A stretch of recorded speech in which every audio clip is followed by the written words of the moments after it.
Engineering ఫీజులపై గందరగోళం. కాలేజీలను తనిఖీ చేయని టీఏఆర్ఎఫ్సి మేనేజ్మెంట్లు ఇచ్చిన లెక్కల ఆధారంగానే ఫీజులకు ఓకే. చాలా కాలేజీలు లక్షకు పైన ఫీజులు, 4 అయితే ఏకంగా 2 లక్షలకు పైనే. ప్రతిపాదనలు రెడీ చేసిన టీఏఎఫ్ఆర్సి వెల్లువెత్తుతున్న ఆరోపణలు. 8 రోజుల్లోనూ 157 కాలేజీల హెయిరింగ్ పూర్తి. యాజమాన్యాలు ఇచ్చిన లెక్కలను క్రాస్ చెక్ చేసింది లేదు. మళ్ళీ ప్రతిపాదనలు రెడీ చేయాలని చెప్పి సర్కార్ ఆదేశం ఇస్తా ఉంది. సీఎం సీరియస్ అయిందట.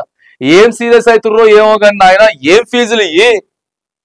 ఏం ఫీజులు కంట్రోల్ చేయాల్సినటువంటి వీళ్ళు కూడా ప్రతిపాదనలు రెడీ చేసిన టీఏఎఫ్ఆర్సి అట చేస్తారు. ఎందుకు చేయరిగా? మామూలు మత్తులలో చాలా మంది అధికారులు ఇష్టానుసారంగా కార్పొరేట్ శక్తుల్ని మొత్తం పెంచి పోషిస్తా ఉన్నారు. వీళ్ళే ప్రజల్ని పీడించుకొని తింటా ఉన్నారు జలగల్లాగా. ఇంజనీరింగ్ కి సంబంధించి 2025-26 విద్యా సంవత్సరం ఈ ఆగస్టు నుంచి ప్రారంభం కానుంది. వచ్చే నెల ఫస్ట్ వీక్ లో కౌన్సిలింగ్ జరిగే అవకాశం ఉంది. ఈలోపు ఫీజులపై క్లారిటీ రావాలి. ఇప్పటికే ఫీజులపై టీఏఎఫ్ఆర్సి ప్రతిపాదనలు రెడీ చేసింది. ఈ ప్రతిపాదనలపై రాష్ట్ర ప్రభుత్వం సీరియస్ గా ఉన్నది. భారీగా ఫీజులు పెంచడంతో విద్యార్థులతో పాటు సర్కారు పైన భారం పడనుంది. మరి ఎట్లా చేస్తా ఉన్నారు రా బాబు, ఏం చేస్తున్నారు అని చెప్పేసి చాలా గందరగోళం అయితే జరుగుతూ ఉంది. ఇప్పుడు శ్రీ చైతన్య నారాయణ లాగా ఇక అన్ని కాలేజీలు మళ్ళీ చిన్నగా ఇల్లు కూడా అలవాటు చేసుకుని ప్రజల ప్రాణాలు తాగడానికి సిద్ధంగా ఉన్నారు.